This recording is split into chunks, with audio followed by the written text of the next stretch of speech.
sebenarnya tahu harus ngapain, tahu harus olahraga, tahu harus makan yang sehat, tahu harus mulai project yang udah lama kepikiran. Tapi justru yang paling penting buat kita itu yang paling lama kita nundanya. Semakin besar dampaknya buat hidup kamu, semakin besar kemungkinan kamu menundanya. Nama aku Ninda, dulu aku lulus kuliah dengan IPK 2,9. Sekarang aku udah belasan tahun berkarir di luar negeri, dan kebiasaan menunda itu hal yang aku juga sering hadepin. Sampai aku belajar dari berbagai buku kalau menunda itu bukan soal malas, tapi soal gimana otak kita bekerja. Dan di video ini aku mau bongkar itu supaya kamu bisa benar-benar mulai. Pertama, kita pahami dulu kenapa otak kita justru menghindari hal yang penting. Dan kedua, kita bangun sistem yang bikin langkah pertama itu bakal terasa ringan. Nah, sebelum kita masuk ke cara mengalahkan kebiasaan menunda, kita harus ada satu hal dulu. Menunda itu tuh bukan cuma bikin tugasnya tertunda. Menunda itu pelan-pelan menggerus kepercayaan kamu ke diri sendiri. Nah, setiap kamu bilang, besok gue mulai, dan besoknya akhirnya nggak jadi. Nah, itu otak kamu mencatat. Kelihatannya emang kecil, tapi itu seperti janji yang kamu langgar ke diri sendiri. Dan kalau itu terjadi berulang, kamu mulai percaya bahwa kayaknya gue emang gak konsisten. Padahal bukan, kamu tuh cuma belum ngerti cara kerja sistemnya. Dan kalau kita nggak ubah sistemnya, kita akan terus menyalahkan diri kita sendiri. Nah, sekarang kita bahas dulu masing-masing insight dan juga cara mengalahkan kebiasaan menunda.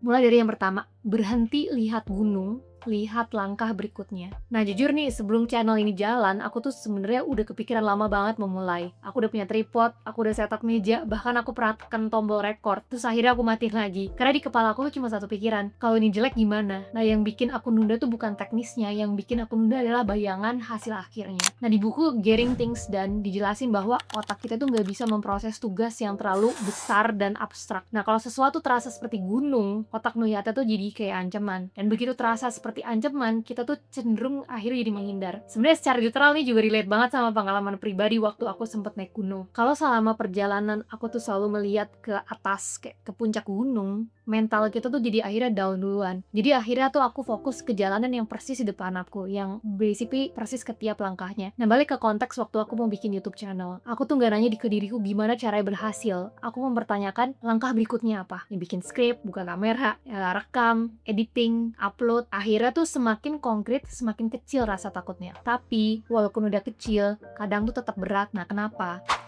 Kita masuk ke poin kedua, menunda itu cara kita menghindari rasa nggak nyaman. Nah, di buku The Now Habit dijelasin bahwa menunda itu jarang soal malas. Biasanya itu cara kita menghindari emosi. Kita takut gagal, kita takut dijudging, kita takut nggak sempurna. Nah, contoh lagi nih ya, waktu aku lagi mau siapin presentasi penting di kantor. Presentasi yang emang high visibility, yang kalau berhasil impact besar. Nah, tiap kali aku buka file presentasinya, ada aja yang dari dalam diri tuh yang bikin gak mau mulai. Bukan karena aku gak tahu caranya, tapi karena aku takut hasilnya tuh gak sebagus ekspektasi. Dan akhirnya aku jadi buka email dulu, balas chat dulu lah, ngerjain hal kecil dulu. Karena itu di otakku tuh lebih aman. Dan emang otak kita tuh selalu memilih jalur yang aman. Jadi kalau kamu merasa berat sebelum mulai, itu bukan tanda kamu malas, itu tanda kamu sedang menghadapi sesuatu yang berarti. Nah, tapi memahaminya aja tuh belum cukup. Kita perlu bikin langkah pertama itu nggak terasa mengancam.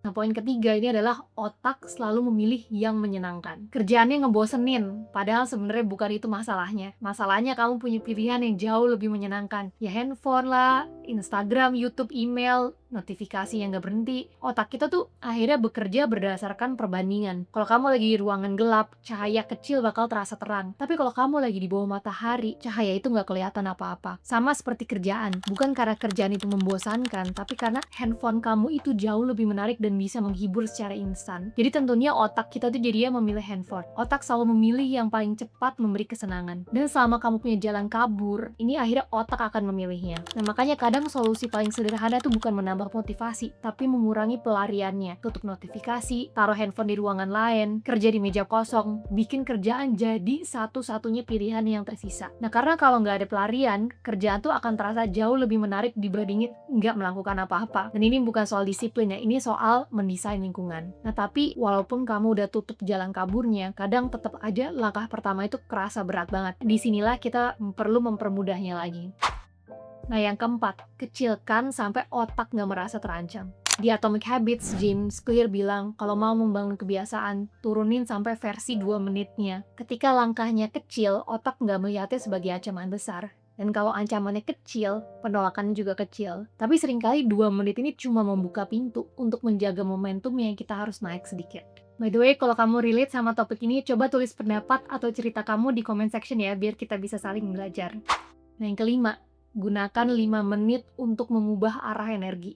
Yang paling berat itu bukan kerja yang lama, tapi yang berat itu adalah dari diam jadi bergerak. Nah, aku pakai aturan 5 menit. Waktu aku akhirnya mulai konsisten upload YouTube, aku nggak pakai target besar. Aku cuma bilang 5 menit. Dan sering banget yang terjadi, misalkan 5 menit pertama masih lemot karena penyesuaian. Menit ke-7 mulai lancar. Menit ke-15 udah lupa waktu. Karena begitu kamu mulai, sistem fokus tuh di otak udah aktif. Jadi akhirnya tuh yang berat itu dari 0 ke 1, bukan dari 1 ke 10. Tapi kenapa banyak orang tetap gagal konsisten? Karena mereka masih mengandalkan mood. Nah, yang keenam, tempelkan ke rutinitas, jangan ke mood. Nah, di buku Tiny Habits, BJ Fogg jelasin bahwa kebiasaan tuh lebih mudah dibangun kalau ditempelin ke rutinitas yang udah ada. Otak kita tuh suka pola atau pattern. Jadi, kalau setiap hari kamu harus memutuskan, mulai nggak ya? Kamu akan pasti sering bilang enggak. Jadi, kamu harus menggunakan pola, setelah aku ngelakuin ini, aku akan. Nah, contohnya, setelah bikin kopi, aku akan nyalain laptop. Atau misalkan yang lebih basic lagi adalah, setelah aku mandi, aku akan sikat gigi. Buat aku pribadi, misalkan, aku biasa setelah antar anak sekolah, aku akan jalan pagi. Nah, sekarang kamu nggak perlu semangat, kamu cuma mengikuti urutan. Dan sistem itu jauh lebih kuat daripada motivasi. Nah, tapi ada satu layer lagi yang lebih dalam. Nah, yang ketujuh ini adalah, identitas itu dibentuk dari pengulangan kecil.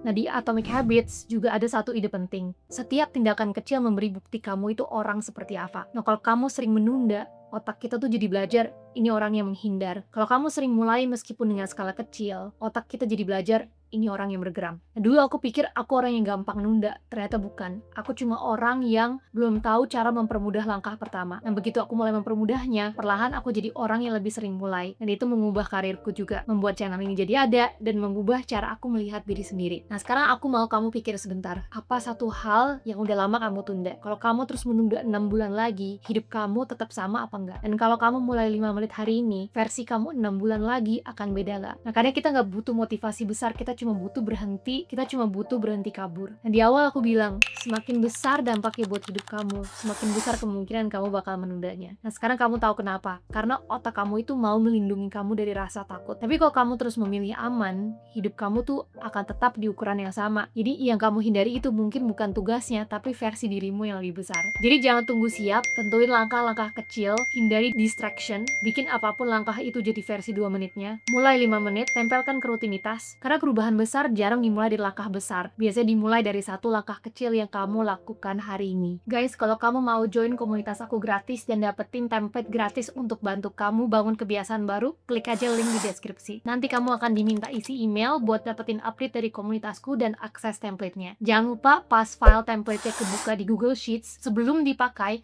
klik file dan make a copy biar masuk ke Google Drive kamu. Kalau kamu mau lanjut bangun kebiasaan yang bikin hidup kamu naik level, kamu bisa klik video berikutnya. Di situ aku bahas langkah-langkah kecil lain yang bisa kamu mulai hari ini juga.